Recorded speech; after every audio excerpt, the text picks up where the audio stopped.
just going to play a little bit with you because, first of all,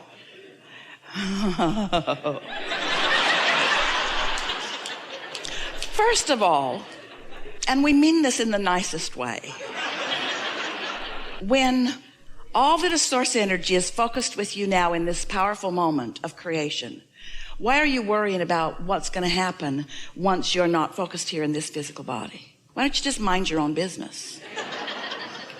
It's all right. But what do you think that desire for that clarity is about? In other words, is this boring you? Have you got this all figured out? Because we said something a little bit like this, that when you are focused from your non-physical, you have this broader understanding. And when you reemerge into your non-physical, you will remember that again. But while you are here in this physical body, it's the combination of the things that matter to you here and are of interest to you here and your connection with that broader point of view that will bring you the greatest satisfaction in life.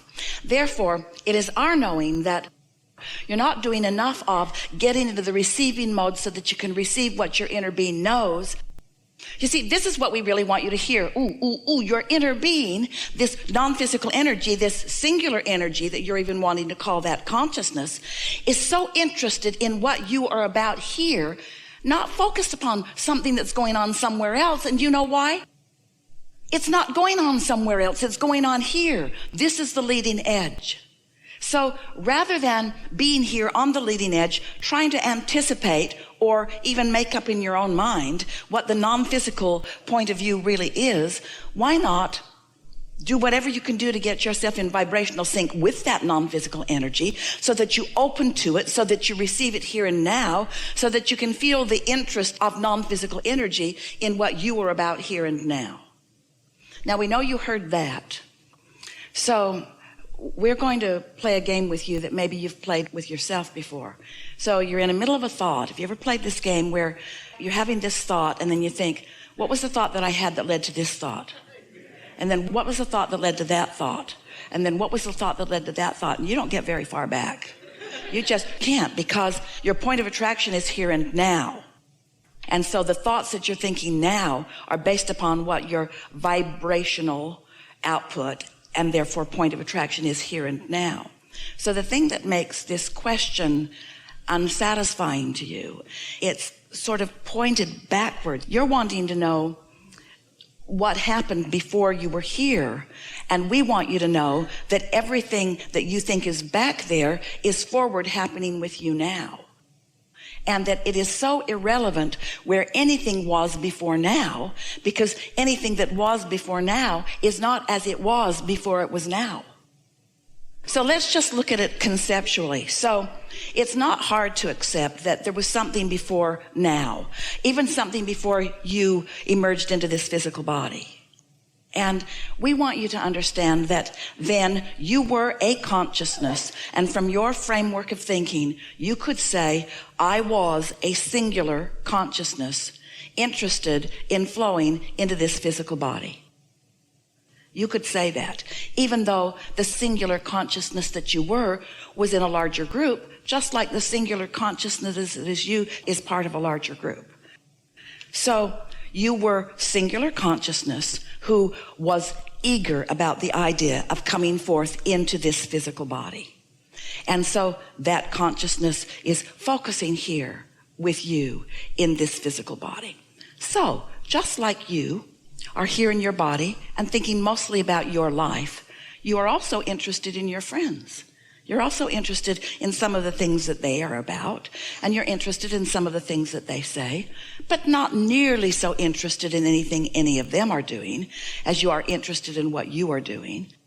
What they are doing interests you to the degree that they are involved with you primarily, whether it's a cluster of friends around you or a global consciousness. It really is primarily about you. Your point of attraction and your point of attention is primarily about you. So understand that that non-physical point of view is that way too. So that non-physical point of view is that way too. And just like you have physical friends that you are interested in, the non-physical you is also interested in other things as it relates to them. And everyone actually relates to the whole in one way or another. But the primary focus is about the train of thought or the stream of thought or the stream of creative consciousness that you are about. So from your non-physical vantage point, it's not much different in the way you understand yourself to be thinking about the things that are important to you. The difference between you in your singular consciousness, which is mostly about singular you, and your inner being, who has singular consciousness, who is mostly interested about singular you, singular that part of you. The difference between the physical you and the non-physical you is that the physical you doesn't really have complete control over the thoughts that you are thinking. And therefore, you often, collectively, we're not just speaking to you, activate contradictory thoughts within yourself that are not in sync with what you really want, while the non-physical you never, ever does that. The non-physical you has come to the experience of holding attention upon what is wanted without introducing the contradiction to it. So the non-physical you is a stable energy, a stable consciousness that's focused succinctly and clearly upon the point of expansion that has been chosen in this moment. Are any of you following this? So here you are, an extension of that non-physical you. There's you, selfish you, and there's you, selfish you. There's you, singular you, there's you, singular you. In other words, there's you, this point of eternal consciousness. And here you are, because you have chosen to be on this leading edge of creation. Here you are, mixing it up in contrast and allowing yourself to be exposed to something beyond what you already know and what you already own and what you already are. You're mixing it up with others, and as a result, you're coming to a new desire that you don't have vibrational control over. It's too new. It's like the baby learning to walk, or somebody getting behind a powerful machine and not really understanding how to run the machine. In other words, you're vibrationally and emotionally a little out of control, a lot out of control here in your physical bodies. You're sort of out of control. You're out of control. So you're doing what you intended to do. You're observing and you're experiencing and you're weighing the pros and the cons and the pluses and the minuses. And you're coming to awarenesses of what you want. And every time life causes you to prefer something, it really is that simple. I'd rather people be nice to me than not. And I'd rather be nice to people than not. Every experience that you have causes you to launch a rocket or a request of desire that this non-physical you follows perfectly. The non-physical you is able to sort out from what you've sorted out what you want and hold that thought steady. So there is a point of attraction. There is an immediate becoming.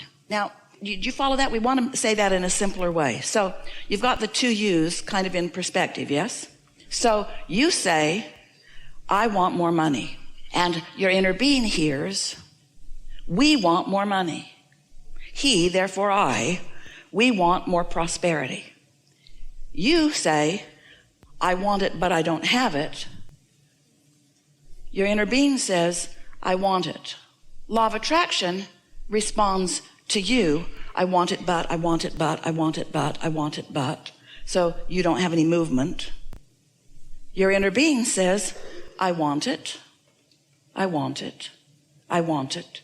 So law of attraction is responding to this aspect of you, and law of attraction is responding to this aspect of you, which gives you the sensation of a tug of war, because half of you is moving. It's not half, it's the way larger part of you is moving toward your desire, or allowing that desire to formulate around you, while this part of you may not be doing that.